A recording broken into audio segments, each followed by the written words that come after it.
Bismillahirrahmanirrahim. Asdiqai qabla nabda dirasa hayya bina linusalli. Allahumma shalli ala Muhammad wa ali Muhammad. Allahumma shalli ala Muhammad wa ali Muhammad. Baik, kita masuk lagi pada pelajaran kita tentang sholat sunnah. Sebelum masuk sholat sunnah, perlu kita jawab dulu pertanyaan, mengapa harus sholat? Nah, jawabannya adalah bahwa sholat itu adalah yang pertama masuk dalam rukun Islam, yang kedua adalah tiang agama, dan ketiga adalah bentuk komunikasi kita kepada Allah Ta'ala. Karena rukun Islam yang pertama adalah syahadatain, yang kedua adalah sholat.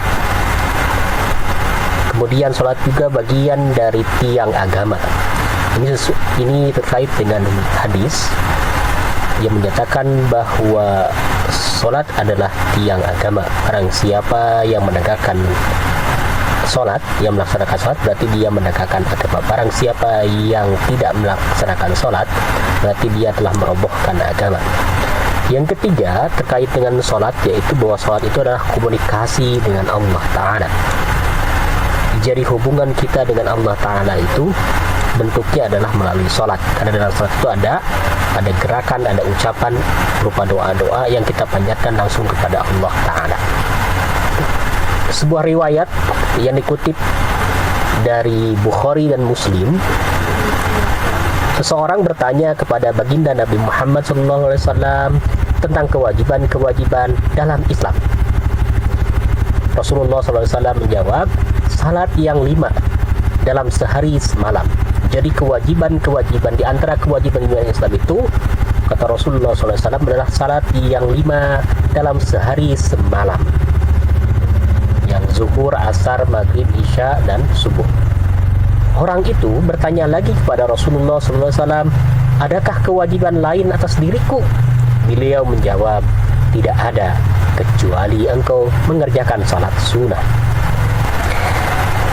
Masih dari baginda Nabi Muhammad SAW, Rasulullah SAW bersabda, salatlah di rumah-rumah kalian, karena sebaik-baik salat seseorang adalah yang dilaksanakan di rumahnya, kecuali salat yang wajib. Jadi ini hadis riwayat Bukhari dan Muslim. Tadi sudah disebutkan bahwa salat itu terbagi dalam dua. Ada sholat fardu, ada juga sholat sunnah. Sholat fardu adalah sholat yang harus dilakukan. Jika tidak, maka akan berdampak dosa. Sedangkan sholat sunnah, kebalikannya, dilakukan dapat pahala, ditinggalkan tidak ada dosa, tetapi dia tidak akan mendapatkan pahala. Rasulullah SAW menganjurkannya bahwa kita melakukan itu. Selain dari yang wajib itu, harus kita lakukan juga yang sunnahnya itu. Nah, sunnah ini dimaknai sebagai mustahab. Mustahab artinya adalah dianjurkan.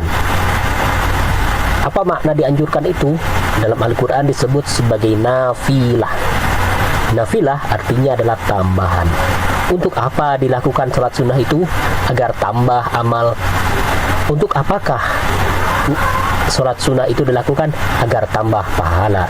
Untuk apakah sholat nafilah itu dilakukan? Untuk semakin dekat kepada Allah Ta'ala. Dalam Al-Quran, surat Al-Isra 79, A'udzubillahi minasyaitonirrajim, Bismillahirrahmanirrahim. Wa minal laili fatahajjat bihi nafilatan. Nah, ini kata nafilah. Laka asa ay yab'asaka rabbuka maqaman mahmuda. Dan pada sebagian malam lakukanlah salat tahajud sebagai suatu ibadah tambahan bagimu. Nafilatan itu artinya adalah tambahan. Mudah-mudahan Tuhanmu mengangkatmu ke tempat yang terpuji. Jadi kalau kita melakukan suatu ibadah yang tambahan, yang disebut dengan salat sunnah, maka Allah Ta'ala akan mengangkat kita ke derajat yang terpuji. Dalam salat sunnah itu, kita tidak boleh asal-asalan dalam melaksanakan salat sunnah. Ada ketentuan, diantaranya adalah dikerjakannya salat sunnah itu biasanya 2 rakaat, kecuali salat witir 1 rakaat dan tarawih ada yang 4-4. Dilakukan secara munfarid di rumah, kecuali untuk sholat Idul Adha, Idul Fitri, dan istisqa. Biasanya yang demikian itu berjamaah di masjid atau lapang.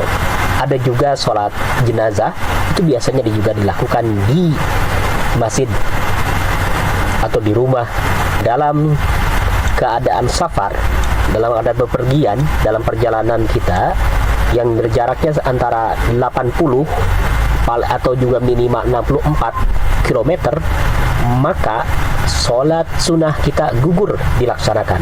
Jadi yang wajib saja yang harus kita laksanakan ketika kita melakukan perjalanan jauh, macam dan bentuk sholat sunnah. Ada yang berjamaah, ada yang dilakukan munfarid, dan ada juga dilakukan berjamaah dan munfarid. Yang berjamaah itu sholat sunnahnya diantaranya ada sholat Idul Fitri. Ini tanggal 1 Syawal, 2 rakaat. Oke. Sholat Idul Adha tanggal 10 Zulhijjah. Oke. Setelah itu biasanya kita melaksanakan Idul Kurban. Kemudian sholat khusuf, sholat gerhana matahari.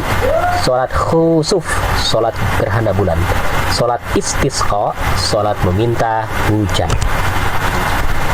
Sholat sunnah yang dilakukan munfarid, rawatib, tahiyatul masjid, istikharah. Rawatib itu qobla dan ba'da setiap sholat fardu. Sebelum sholat fardu 2 rakaat. Misalkan zuhur sebelumnya qobla 2 rakaat. Setelah zuhur 2 rakaat disebut dengan qobla. Tahiyatul masjid. Jadi pas kita masuk masjid setelah wudhu, sebelum duduk, maka kita harus melakukan sholat 2 rakaat disebut dengan tahiyatul masjid. Istikharah itu adalah kita meminta petunjuk kepada Allah Ta'ala melalui sholat dengan 2 rakaat untuk memilih di antara pilihan-pilihan yang terbaik. Selanjutnya, sholat sunnah yang bisa dilakukan berjamaah dan juga bisa dilakukan munfarid, sholat tarawih. Tarawih itu bisa dilakukan sendirian di rumah, tapi juga bisa dilakukan berjamaah di masjid atau juga di rumah. Tarawih biasanya dilengkapi dengan sholat witir. Sholat witir itu yang ganjil itu 1 dan 3 itu. Biasanya disatukan paket dengan sholat tarawih yang setiap bulan Ramadan itu. Kemudian sholat duha itu dilakukan jam 8 sampai menjelang zuhur itu. Bisa dilakukan sendirian, juga bisa dilakukan rombongan bersama-sama dengan komunitas yang di sekolah misalkan. Biasanya sholat tahajud itu pelaksanaannya mirip seperti sholat tarawih, ada witirnya juga. Tepan kalau tarawih itu dilaksanakan di bulan Ramadan, kalau yang tahajud itu di luar bulan Ramadan. Setiap malam kita bisa melakukan itu, waktunya pas menjelang tengah malam. Kemudian sholat tasbih ini isinya adalah ungkapan pensucian kita kepada Allah Ta'ala. Biasanya membaca subhanallah walhamdulillah wala ilaha illallah akbar dalam setiap gerakan sholatnya itu. Jumlahnya sesuai dengan, ada juga yang mengatakan 2 rakaat, ada juga yang 4 rakaat. Wa ma taufiqi illa billah, alaihi tawakkaltu wa ilaihi unib. Wassalamualaikum warahmatullahi wabarakatuh.